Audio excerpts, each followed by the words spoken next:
নমস্কার। আজকে আমাদের প্রোগ্রাম হচ্ছে বর্ধমান 108 মন্দির তো এই হচ্ছে আমাদের রাস্তা। এখন হাই রোডে উঠে পড়েছি আমরা হাই রোড দিয়ে যাচ্ছি। এই হচ্ছে আমাদের পালসির টোল ট্যাক্স। এই টোল ট্যাক্স আমরা এবার আস্তে আস্তে পার করছি। আর আপনারা তো জানেন যে এখন হাই রোডে কত কাজ হচ্ছে, যার কারণে একটু সময় লেগে যাচ্ছে। অনেকটা জ্যাম্পও ছিল আগে, যার কারণে আমাদের অনেকটা লেটও হয়ে গেছে। এই আমরা মানে টোল ট্যাক্স পার করে শক্তিগড় ল্যাংচা মহল, এই হচ্ছে শক্তিগড় ল্যাংচা মহল বা শক্তিগড় যে ল্যাংচার বাজার, সেই ল্যাংচা বাজার। আমরা একটু ল্যাংচা মহলে ঢুকে একটু খাওয়া দাওয়া করে নিয়ে আবার বেরিয়ে পড়লাম। বেরিয়ে চলে আসলাম একদম সোজা নবাবহাট 108 মন্দির।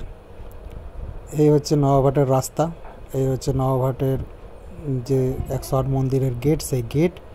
আর ঢোকার সামনেই একটা বড় বজরংবলীর মূর্তি এখানে রয়েছে, যেটা সবাইকে মানে একদম পুরো কাছে ডেকে নিয়ে আসে।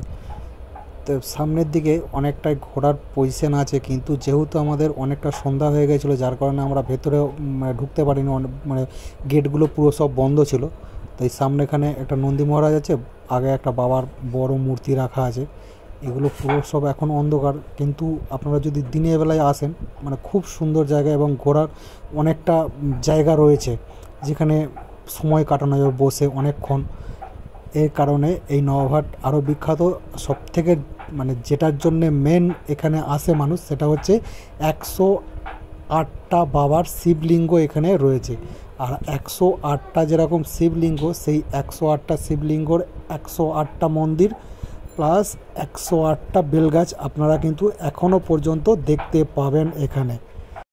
এই অন্ধকারের মধ্যেও যতটা ক্যামেরা আমার গেছে ততটা আপনাদের আমি দেখিয়ে দিচ্ছি। দেখুন, প্রত্যেকটা কিন্তু সারি দিয়ে একদম শিবলিঙ্গর মন্দির, মানে বাবার যে মন্দির দুধারে একদম এ মাথা থেকে ও মাথা পর্যন্ত পুরো শিবলিঙ্গ মন্দির করা আছে।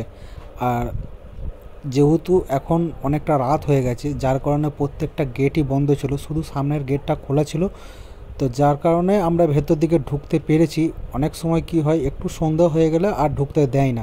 যারা এখনও পর্যন্ত এই নবাবহাট এখনও পর্যন্ত আসেনি, তারা অবশ্যই একবার ঘুরে যেও নবাবহাটের 108 মন্দির।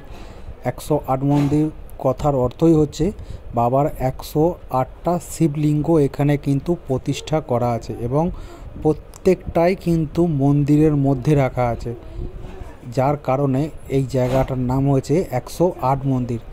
তো বর্ধমান জেলার 108 মন্দির নবাবহাটে রয়েছে। এখানে যারা এখনও পর্যন্ত আসেনি অবশ্যই ঘুরে এসো। আর জায়গাটা খুবই সুন্দর, এবং পরিবারের সাথে যখনই আসবে নিজের বা পরিবারের সবাইকারই ভালো লাগবে। এখানে ঘোরার অনেকটা প্লেস রয়েছে, অনেকটা জায়গা রয়েছে, যেখানে অনেকটা সময় কাটানো যায় বসে। এবং বাইরে রাস্তার গায়েতে খাবারের দোকানও রয়েছে, খাওয়ারও কোনো অসুবিধা নেই, খাওয়া দাওয়ার সবের ব্যবস্থা আছে। এবং এই যে দেখছেন আপনারা সিকিউরিটি, কত সুন্দর এখানে বিএসএফ টিএসএফ দিয়ে সিকিউরিটি রয়েছে। তো আপনারা যখনই আসবেন আপনাদের সত্যি খুব ভালো লাগবে। আমি তো গিয়েছি, আমারও খুব ভালো লেগেছে।